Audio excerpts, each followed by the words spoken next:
From Hollywood, it's time now for Edmond O'Brien as... Johnny Dollar. My name is Edward Hawley. I represent the East Coast Underwriters Association of America. Yes? It has been brought to my attention that you are a special investigator, available on a contract basis. That's right. But as a matter of fact, we carry a policy on a Sidney Rykoff, a pugilist, I believe. We have received notification of a very unusual nature. Uh-huh. Why don't you get it off your chest, Mr. Hawley? Off my chest? Oh, yes, of course. We have just received a ransom note. Mr. Rykoff has been kidnapped. Edmond O'Brien in another transcribed adventure of the man with the action-packed expense account, America's fabulous freelance insurance investigator. Yours truly, Johnny Dollar. Expense account submitted by Special Investigator Johnny Dollar to East Coast Underwriters Association, Hartford, Connecticut. Attention, Edward Hawley. The following is an accounting of my expenditures during investigation of the Sidney Rykoff matter. Expense account item 1, $1.50 cab fare to your office. Now, I'm not in the habit of beating about the bush, Mr. Dollar, but the situation from which we must extricate ourselves is, well, delicate enough to warrant your extreme caution. Sidney Rykoff will be dead in 7 hours. You want to pay off the ransom note, is that it? Now, you understand that this requires the utmost secrecy, because few people realize the necessity of insurance companies, such as ours, being forced to negotiate with unscrupulous persons. Here's the note. It was mailed yesterday in Kansas City. Have the police seen this? Certainly not.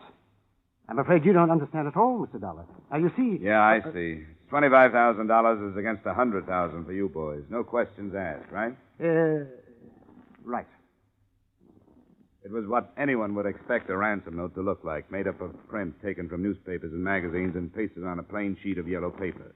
It read, "We have Sidney Rykoff. If you want him alive, bring $25,000 to the Anthony Millstone Mausoleum, Johnson Park Cemetery, Kansas City, Missouri, at exactly midnight, May 13. If you call the police, forget the money, Rykoff will be dead." Now, naturally, $25,000 is a lot of money. If there's a possibility of saving it, we wish you do a little investigating first. Now, look, Mr. Hawley, it's 5 o'clock in Kansas City now. As you said yourself, he'll be dead in 7 hours. It'll take me at least 5 hours to get there. We'd better pay off first and investigate later. You've marked the money, haven't you? Certainly. Here's the list. And here's the $25,000. The matter's in your hands. Expense account item 2, $453 in advance for charter plane. As we hit the Ohio River, the sky started to blacken ahead of us. Looks pretty rough out west. What's weather say? Nothing later than St. Louis. Storm front to 16,000. I think we ought to set down. We can't. If I'm not in Kansas City by midnight, somebody will be dead. You a doctor? Yeah, in a way. But this is one sickness that can only be cured with money. Look, mister, I'm going to lay it on the line. I'm no hero. I got a wife and a couple of kids back east. My contract says I'll get you to KC if I can. But that front ahead there isn't kid stuff. It'll bounce this kite around like a balloon. Well, I can't tell you to do it. It's up to you. But if we set down now, we'll find a dead man in the morning. Okay, mister. I'll do the best I can. Fasten up. This plane is 200 power to climb above it. We'll try to go right through. Hope the wings stay on.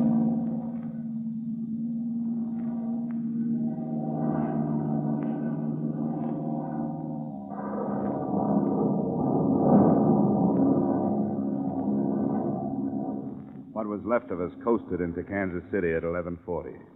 Expense account item 3, an extra $100 for a pretty good pilot. Expense account item 4, $3 transportation to Johnston Park Cemetery. The driver took my money and scooted off fast. I found the right mausoleum at the edge of the park. I looked at my watch. It was 3 minutes to 12. Park's closed, mister. Yeah, I know. I'm supposed to meet somebody here. What for? It's a financial matter. You can conduct your business with me. Wait a minute. How do I know there won't be more business tomorrow? You don't. Where are you going to leave him? We'll let you know. Yeah. Thanks. See you around. There's never a guarantee in a kidnapping case. You hope the guy will be alive, but you don't just sit around waiting for him to show up. I checked into a hotel, had half a night of sleep, and the next morning I strolled around the listed place of occupation of victim, Sidney Rykoff, the Southeastern Athletic Club. This high-sounding name covered for a bunch of cheap pugs and cheaper boxing equipment.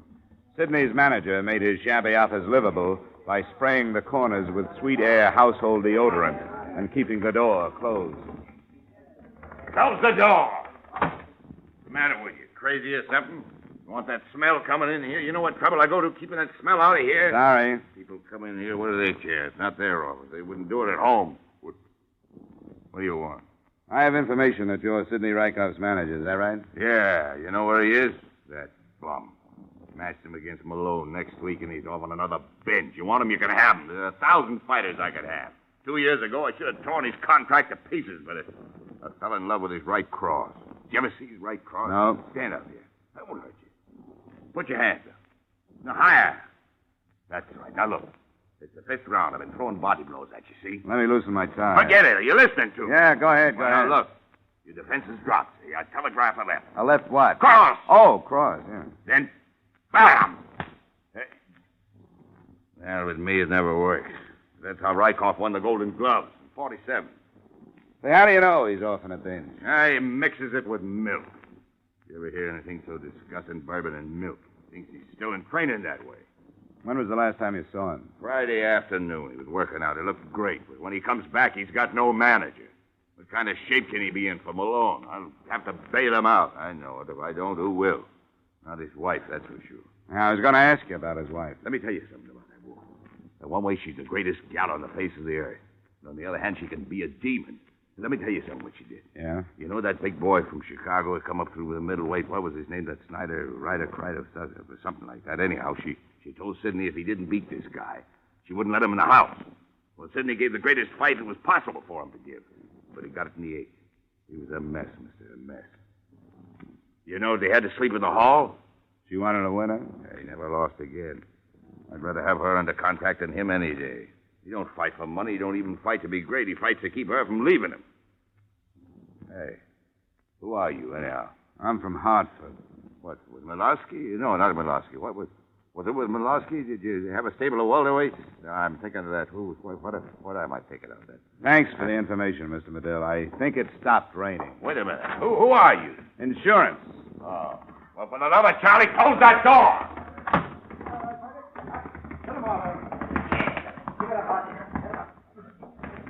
Say, I hear you're nosing around about Sidney Rykoff. I've been losing a lot of money on him.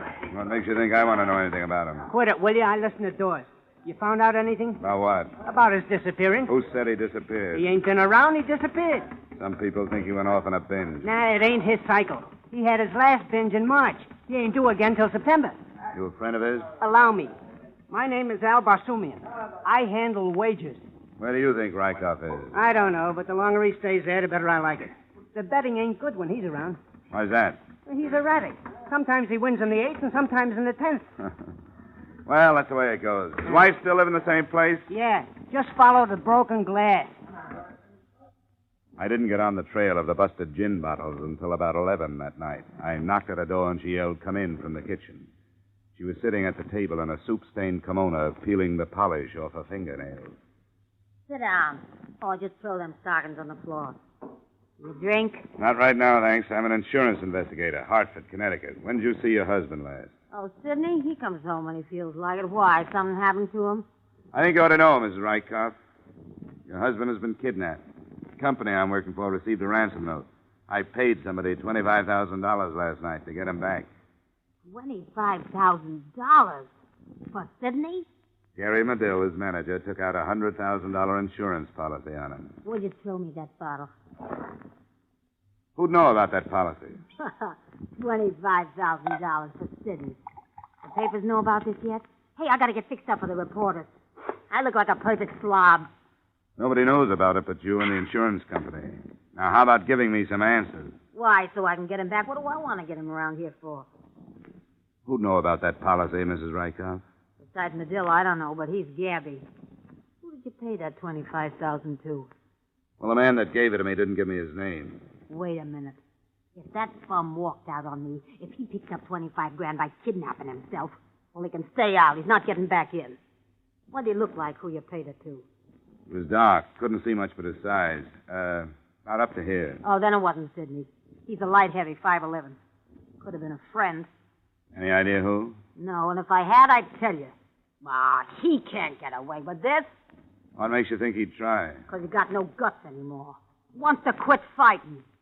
When he does that, he quits having me. And he knows it. I'm not the type for any milksop. Hey, you sure you don't want a drink? No, thanks. Why not? Well, Mrs. Rykoff. Who's that? It's me, honey. Who's he? That your husband? No, it's another stumblebum, Mickey Snell. Hey, who's this guy? Never mind who's this.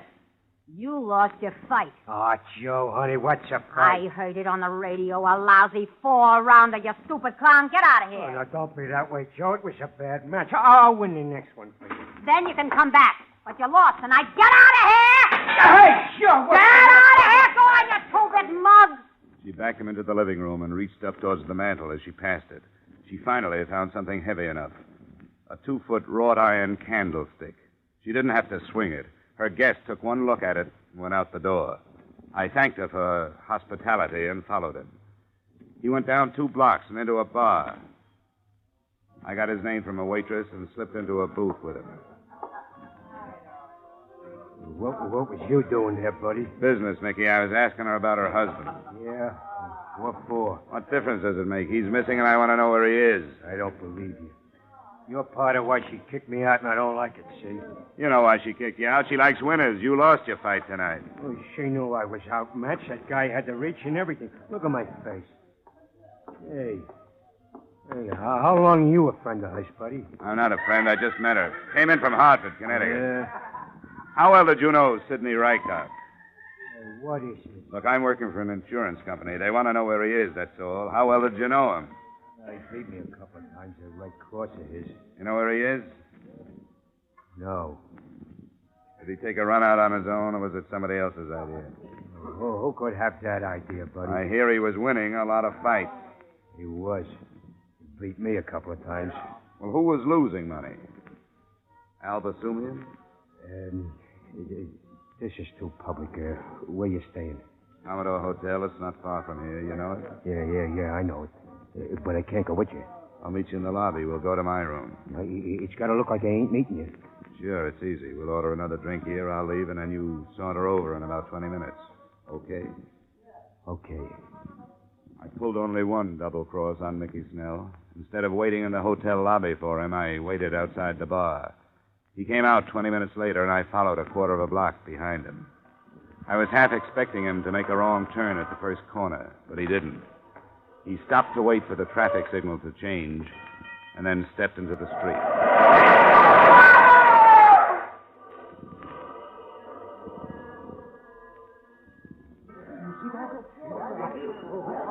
And you say you saw it happen, Mr. Dollar? That's right, Lieutenant. I saw it happen. It was deliberate hit and run. You get the license number? No, only the first 3 numbers. M176. Uh-huh. Now, any other witnesses? Well, I don't know. There were a lot of people around. Well, that doesn't necessarily mean witnesses. Say, what'd you find in his wallet? Identification. Mickey Snell. He was a fighter. He must have won tonight. He was loaded. Can I see one of those bills?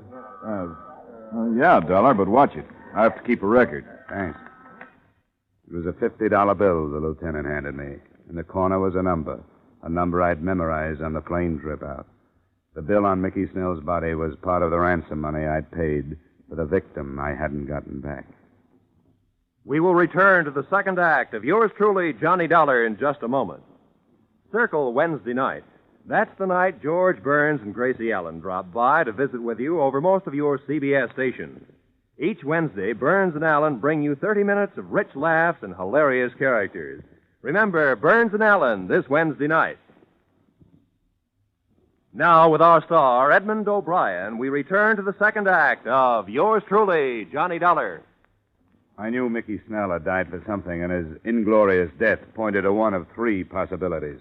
First, Al Basumian's gambling ventures. Second, Gary Medill's insurance on Sidney Rykoff. And number 3, the old kidnap yourself and collect the ransom type crime, with Mr. Rykoff himself as the suspect. To me, the latter loomed as the most probable. I told the police as little as I could, still operating on the assumption that Sidney would be dead if I spilled what I knew. At 2:00 a.m., I went back to my hotel for another half-night's sleep. The next morning, I made up my mind to visit Mrs. Rykoff again. It was such a nice day, I walked. As long as Sidney was missing, there was nothing to do but ask questions until something seemed to make sense. Because everybody had an angle. Basumian might have been paid off, Gary Medill might have been paid off, and Mrs. Rykoff might have been paid off. I took the whole thing up with Mrs. Rykoff as she stood in front of a cracked full-length mirror, trying half-heartedly to comb the knots out of her hair. You come in here with your ouch, lousy accusations. I'm not accusing anybody, Mrs. Rykoff. I'm trying to get at the truth. Now, somebody has your husband, right? Hand me that brush. And somebody has the $25,000, right? How should I know? Look, I don't have any interest in Sidney Rykoff. I don't care if he's alive or dead. I don't care about your $25,000. All I know is I'm sick of hearing about Sidney Rykoff, Sidney Rykoff, Sidney Rykoff. I had a good mind to go out and change my name. You, too, must have had a fine romance. Oh, he was okay for a while. Was winning steady. I can't stand to go with a guy that can't win. And when he lost... He slept in the hall. Exactly. A man has to fight for me. I ain't just sitting here waiting for losers. And Sidney was winning, wasn't he? Winning? Winning what? With that Medill as his manager, what could he win? What kind of a contract did Sidney have with Medill? Medill got everything, including Sidney's third molars. So what was I supposed to do? Look at this place. Sofa needs covers. Boy, could I use some clothes. Tatters. Look here. Seams busting out all over. I like Sidney to win, but I like him to win something big. Maybe you can if you bet on him. Take Basumian, for instance. Never gamble. It's against my whole way of life. And then there's the possibility that you got in debt and knowing about Medill's $100,000 policy on Sidney, talked Sidney into kidnapping himself and writing to the insurance company for ransom. That's a dirty crack. But a pretty fast way to get out of debt. I've been scouting around. You owe a lot of people. I'd put the figure up to around $10,000. For a girl who lives like you do, that's a big sum. You make me mad. Get out of here. Bet you didn't think it would be like this when you first met Sidney, huh? Golden Gloves winner, handsome boy, trips around the country. I'll bet Get you... out! Now put down that candlestick. I'll get it. You finish your hair. I'll get it. You stay where you are. Oh, copper, huh? Yeah, what is it, Sergeant? Mrs. Rykoff live here? Hi, Mrs. Rykoff. What is it? Well, I'm afraid I've got bad news for you, Mrs. Rykoff. Your husband, Sidney. What happened? They found him on the highway just outside of town. He's dead. I studied Mrs. Rykoff. Her face showed only what could have been contempt and maybe a little relief. The officer made an embarrassed exit, and I closed the door. Mrs. Rykoff walked to the window, and I followed her. We didn't say anything for a long while, and then she turned to me. What do you expect me to do? Cry? Not if you don't feel like it. I feel like I felt when they paroled me. I didn't know you did time. Twice. For what? Burglary and a couple other things. What are you going to do now? I don't know, something. Go away, I guess. You know, he wasn't such a bad guy when you got to know him. He tried hard. I used to sit in the front row, and when they knocked him down, I'd stand up and yell at him and call him every name in the book until I saw how mad he got, and he'd get up and win. Funny guy. I never could figure if he won because he loved me or if he won because he couldn't stand me. Hey, have a drink with me, will you? I'd appreciate it. Sure. Expense account item 5, $250, transportation. After toasting the remains of Sidney Rykoff in gin, I went down to the morgue and took a look at what was left of the Golden Gloves champ. His head had been bashed in with what the attendant described as a heavy instrument. The heavy instrument hadn't been found. They covered him up, and I went back to the hotel. It was still possible that Sidney had abducted himself, collected the money, then been killed for it by whoever he hired for the job. But then everything was possible. The more things happened, the more things were left in the dark. My head was spinning with Rykoffs and Medills and Basumians, and the taste of that raw gin wouldn't go away. I slept through the day, got up and ate dinner, and went to sleep again. It was a good thing I did, because the next morning, the phone rang early. Hello? Mr. Dollar, Yeah? This is Al. Al, give me a sec. Oh, yeah, Al. Yeah, Basumian. You better get down here to my place. Yeah, why? Don't be ridiculous. I can't tell you over the phone. 1050 Clay Street in 10 minutes, huh? Yeah, as soon as possible. Well, hurry. Yeah. Expense account item 6, $185 taxi fare to the brick bungalow of Mr. Al Basumian. I was surprised to find a man of such uncertain profession housed so well. He met me at the door in his bathrobe and without a word led me down the cellar stairs. He flicked on the light near the furnace and pointed mutely at something gold in a box of ashes. I lifted it out carefully. It was a golden statue of a boxer. The engraving read, Sidney Rykoff, 1947. The base was caked with dried blood. This is liable to be a little difficult to explain to the police, Al. I came down this morning to give the furnace a good cleaning. It ain't been used since winter. My wife has been after me to clean out the furnace because it ain't been used in so long, so I came down here. Look, Dollar, I didn't have nothing to do with this. This is probably the object that killed Sidney Rykoff. Could very well be that you thought up this kidnapping, killed Sidney, and took the dough. Would I kill Sidney, plant a murder weapon in my own furnace, and then call you? Now, would I? To throw suspicion away from yourself, it's been done before. All I can say is I didn't do it. Look, Dollar, I'd call you because I thought maybe you could get me out of this. You being a man of influence... As far as influence goes, mine stops at getting funeral passes. I'd stick around if I were you, Al. Any traveling you might do between now and when the police get here is liable to be considered a confession. You gonna turn me in? What would you suggest? Drop the trophy back in the box, Dollar. Every so often I run into something like this. Come on, stand away. Just shows you I'll never trust a friend. He might be more honest than you. Get upstairs. Get those hands up. You bet. He walked me in front of him for a few paces. As we passed the light switch, I let my elbow brush it down. As the lights went out, I fell to the floor. He shot over me, and I felt the hot sprinkle of powder. I grabbed his legs and pulled him to the ground. Okay, Al. Come on, let it go. Let it go, I said. You dirty double-crosser. Come on, drop it. I grabbed the gun and felt my way along the floor on the wall to the light switch. When I snapped it on, I found I'd left a very cold Mr. Basumian on the cellar floor. I took the Golden Gloves trophy out of the box of ashes, wrapped it in a piece of newspaper, and headed up the stairs. Expense account item 7, $2. Taxi fare again. To the police station? No. I was a fool, but no. I had a big hunch that the man I'd left in his own basement was not the killer or kidnapper of Sidney Rykoff. What I should have done is told the police my theories and hopped a plane for home. But there was $25,000 the company had paid in ransom money, plus $100,000 for the death of Sidney Rykoff, which they were going to have to pay. And if things stacked up the way I had it figured, maybe I could save him on both accounts. No, I didn't go to the police. I went to the drab apartment of Mrs. Sidney Rykoff. I was about to knock when I heard a pair of familiar voices inside. You shouldn't have come here, Gary. Well, I had to. Now that they found him, we can get out of here. You think so? I don't think right today. A week, maybe. Then we'll get out. Kiss me, baby. And let us scram. Careful. As he opened the door, I ducked around a corner of the hallway and flattened myself against the wall. Once he looked back. I saw him squinting into the shadows, and I wasn't sure whether he saw me or not. I waited till he was a good way down the street before I went to the drugstore and phoned for the law. I told the lieutenant in charge to give me 5 minutes alone with Mrs. Rykoff and then to take her away. He agreed, not knowing what was up. I went back up to Mrs. Rykoff's apartment. In the hallway, I quietly unwrapped the Golden Gloves trophy and stuffed the newspaper into my pocket. The door was open, just a crack. I opened it wider. There was no one in the living room. I squeezed inside and shut the door with care. I heard her pulling up window shades in the bedroom. I went over to the mantel. There was a round, clean spot in the center, and the trophy fitted right into it. Then I went over to the couch and sat down. I felt the comforting bulge of Basumian's gun in my pocket, and I lit a cigarette. She must have smelled the smoke.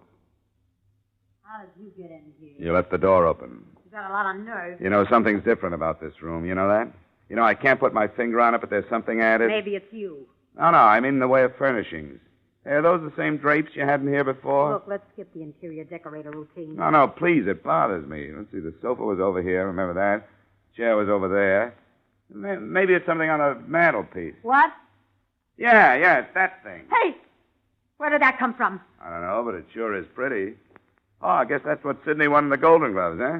Let's see that. No, stay away from there. Well, what's the fuss? It's just a trophy. You're pretty smart, aren't you? Well, it isn't going to do you any good. You better put that trophy back where it belongs, Mrs. Rykoff. You don't want to cave in my skull like you did your husband. Nobody's stopping us. Nobody. You must swing a pretty mean trophy, Mrs. Rykoff, but not today. Let go of me! Come on, give me that. No! That's better. You better stand over there near the door. Go on. This thing's loaded. Get him, Jerry! Jerry! Jerry! Thanks, Lieutenant. Hi, Dollar. Well, better late than never, huh? It all tied up nice. Al Basumian's gambling racket was looked into and cracked wide open. Mrs. Rykoff's confession read something like this. I killed him a week ago. I got mad at him. I picked up the trophy off the mantelpiece and killed him. I didn't mean to kill him. I called Gary, and he put the trophy in Al Basumian's furnace and got his boys to lug the body out to a place he had. They kept the body for a week and then put it on the highway after the insurance company paid the ransom. End of confession, end of affair, end of story. Expense account item 8, $203.54, air travel back to Hartford. Expense account total, $982.28. Yours truly, Johnny Dollar. Yours truly, Johnny Dollar, stars Edmond O'Brien in the title role and is written by Gil Dowd and David Ellis, with music composed and conducted by Leith Stevens. Edmond O'Brien can soon be seen starring in the Columbia Pictures production, The Los Angeles Story.